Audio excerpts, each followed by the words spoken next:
On va quitter le vin pour parler de miel avec Maya l'abeille, Frédéric Soulier, qui aujourd'hui est très piquant concernant ce sujet. Oui, Tu veux me parler piquant des mais ruchers? savoureux, Laurent. Mais Piquant certes. mais savoureux. Et oui, comment développer l'apiculture dans la vallée du Rhône, ici où nous nous trouvons? Eh bien, on va installer des ruchers sur les berges du Rhône et dans les espaces verts.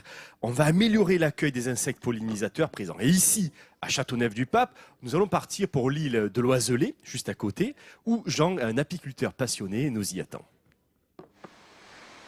Il aura suffi d'un débroussaillement sur ce terrain à l'abri du Mistral pour que les abeilles se sentent déjà chez elles, sur l'île de l'Oiselay, non loin de Châteauneuf-du-Pape. Jean-Sylvain est apiculteur depuis 4 ans. Installé une trentaine de kilomètres d'ici, il recherchait un endroit idéal pour développer son rucher. On va les laisser jusqu'au fin juin. On devrait faire une récolte de miel de Provence, ce qui équivaut à un tout de fleur chez nous. Ensuite, on va les transhumer sur Sceaux ou en restant dans le Vaucluse, sur Sceaux ou peut-être le plateau de Valençol, pour faire une production de lavande par la suite. La lavande ici, c'est un des meilleurs miels qu'on peut produire ici. Le domaine appartient à la Compagnie nationale du Rhône. La CNR favorise l'installation des ruchers à proximité du fleuve. L'environnement y est exceptionnel. Il y a un certain nombre d'espèces qu'on trouve dans cet endroit-là.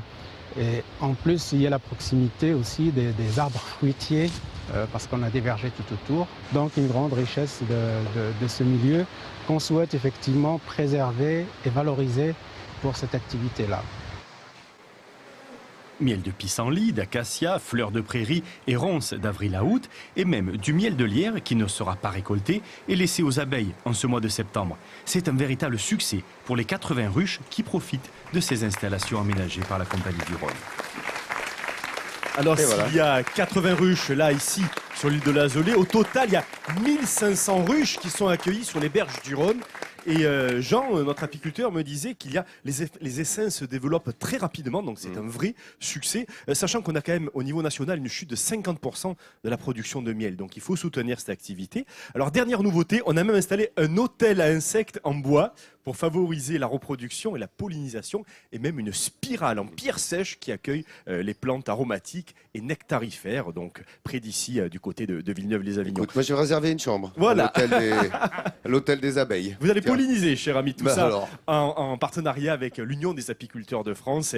Il y a même d'autres projets pas très loin du côté de Bolène, toujours sur les berges du Rhône. On soutient le miel, manger du miel, d'abord ça fait du bien. Bah, déjà c'est bien, on Vincent, fera une recette ça avec nous du fait miel du d'ailleurs bien. cette C'est un semaine. sucre extrêmement facilement assimilable par Exact. le corps et Ouais. qui est bon pour la santé. Et on soutient l'apiculture française, voilà, ici, Eh sur ben, les berges du Rhône. Eh oui, parce que c'est